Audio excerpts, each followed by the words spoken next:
Hi, this is the overview for week 3 in Ezekiel. Chapters 36 through 48 are the restoration of Israel and the millennial kingdom. Now, this information is meaningless unless there will be a millennial reign of Christ on earth after the tribulation. If it were not for the literal interpretation of this temple, no one would teach these chapters because they would have to be figurative and so really beyond anything that we could even guess at. Treated literally, however, this description of the temple makes great sense and works together with other scripture we have. Imagine the people in captivity hearing about such a glorious temple and the promise that Israel will someday fulfill its destiny. This entire portion is filled with amazing prophecy. Chapter 36 is the promise of restoration for the nation. They still don't know how deeply they will sink. So why does God keep encouraging them with information like this? Chapter 37 is the valley of dry bones. Can God really do that? Chapters 38 and 39 are very today in terms of the war that's happening right now in the Ukraine. This aggressor from the utter north is Russia. While most of Israel's problems came from the north because of the desert to their east, the utter north is a tip that it's way, way up there. If you look at a map, way above Israel, you'll find Moscow. The best time for this invasion is at the end of the first 3.5 years of the tribulation. Israel will be in relative peace and will have missed much of the destruction of the seals and trumpets.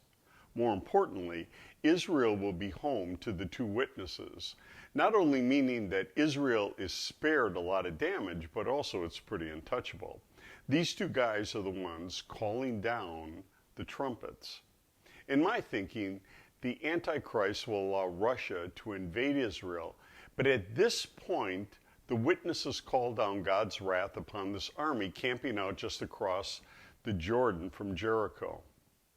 Then the Antichrist, perhaps faking the rescue of Jerusalem, swoops in and is allowed to kill the witnesses. He defiles the temple and claims to be God. This signals the beginning of the Great Tribulation and the extermination of Israel and anything having to do with Jesus. Israel flies to the mountains around the Dead Sea where this army has just been destroyed. Thankfully, their supplies are still there. This will be enough for God to feed these people for a long time. So, back to the temple. One issue is that there are still sacrifices. Notice that there is no Day of Atonement. The sacrifices, I think, are memorial to remind people of what Jesus did on the cross. Imagine that 100 years into the millennium, people won't remember the tribulation or why that Jesus guy over in Jerusalem is so important. They will still need to have faith that Jesus did what he said he did. A second important thing about the temple is that David will be raised and will govern Israel while Jesus governs the world from Jerusalem. We'll be reigning with Jesus, probably occupying local offices around the world. The 12 will be governors in Israel over the 12 tribes. That will be a cool time, and this was a great privilege for Ezekiel to have seen this and to be able to share it with his people. Have a great time with this class. I know it's just an overview, but the kids will enjoy it. It's great information. Maranatha.